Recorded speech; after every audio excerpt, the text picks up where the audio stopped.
6 Minute English from bbclearningenglish.com. Hello, this is 6 Minute English from BBC Learning English. I'm Neil. And I'm Beth. There are many ways of saying sorry in English, and they all have a slightly different meaning. If you tell me you're ill and I say, "Oh, I'm sorry," that means I sympathise and I hope you get better soon. If you step on my toes by mistake and say, "I'm so sorry," you mean, "Oops, that was my fault and I didn't mean to do it." And if you don't really feel sorry, you might be sarcastic. "Oh, I'm so sorry," meaning exactly the opposite, that you're not sorry at all. Saying sorry for something you've done in English can be quite confusing.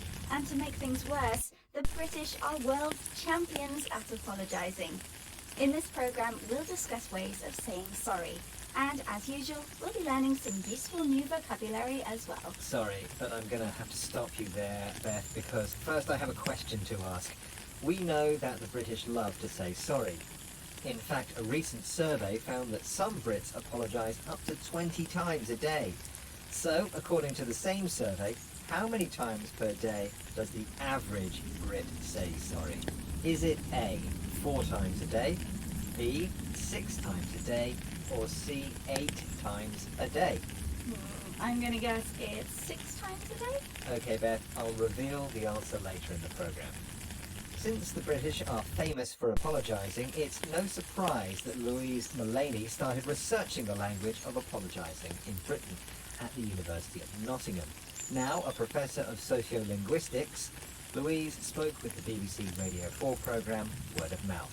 And I was really interested in looking at how people apologise, particularly public figures. So I did a lot of research in the workplace and looking at the media and looking at politicians in particular. And one of the things that really interested me at the time was a lot of writers were talking about us entering an age of an apology. And there's a real sense that public figures in particular are called upon to apologise for multiple different things. And if they don't apologise, then that's a big faux pas.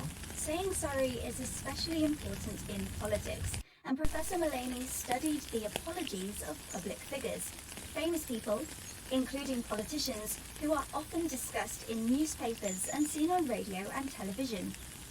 When politicians make mistakes, they are expected to apologise, and failing to say sorry is a faux pas, a remark made in a social situation that causes embarrassment or offence.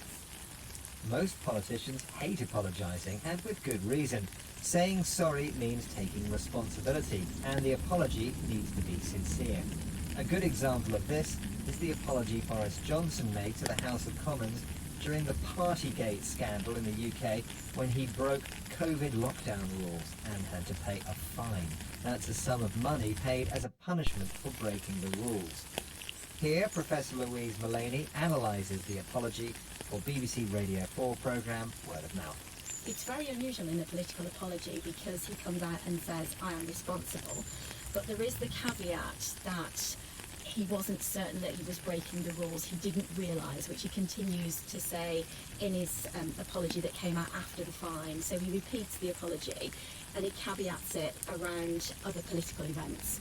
And he uses humility when he was in the House the day after he paid his fine, and he was very quick to say, "I've paid the fine, I've given the reparation, I've paid the money, let's draw a line under the whole business now." Boris Johnson claimed he didn't know he was breaking the rules. His apology contained a caveat, a warning that what he said was limited or not completely true. Eventually, Boris Johnson did apologise, but many people didn't trust him, and he couldn't draw a line under the Partygate scandal. If you draw a line under something, you try to move on from a bad situation and make a fresh start. Apologising is hard work. The apology must be sincere, and often the person does something to show they mean it. Which reminds me that it's time to reveal the answer to my question, Beth. Yes, you asked me how many times a day the average Brit says sorry, and I guessed it was 6. Was I right? Well, I'm very sorry, but that was the wrong answer. The average Brit says sorry around 8 times a day, making it probably the most overused word in the English language. Sorry about that. Right. Let's recap the vocabulary we've learned from this programme about saying sorry, starting with sarcastic, doing or saying the opposite of what you really mean. For example, saying, I'm really sorry, when you aren't. A public figure is a famous person whose life and behaviour is often discussed in the media and in public. A faux pas is a socially embarrassing remark or action. A fine is a sum of money paid as a punishment for doing something illegal or breaking a rule. If you say something with a caveat, it contains a warning that what you have said may not be completely true or is limited in some way. And finally, if you draw a line under something, you consider it finished in order to move on and make a fresh start. I'm sorry to say that once again our 6 minutes are up and it's time to draw a line under this programme. Goodbye for now. Bye. Sorry everyone, we haven't finished yet. Oh yeah, sorry, we want to tell you about some of our other podcasts. Actually, we shouldn't have to apologise because the other podcasts are brilliant. True. You can learn vocabulary from news headlines and news review. Impress your friends with idiomatic expressions in the English we speak. And we have even more. Go to bbclearningenglish.com and download them for free. 6 Minute English From bbclearningenglish.com.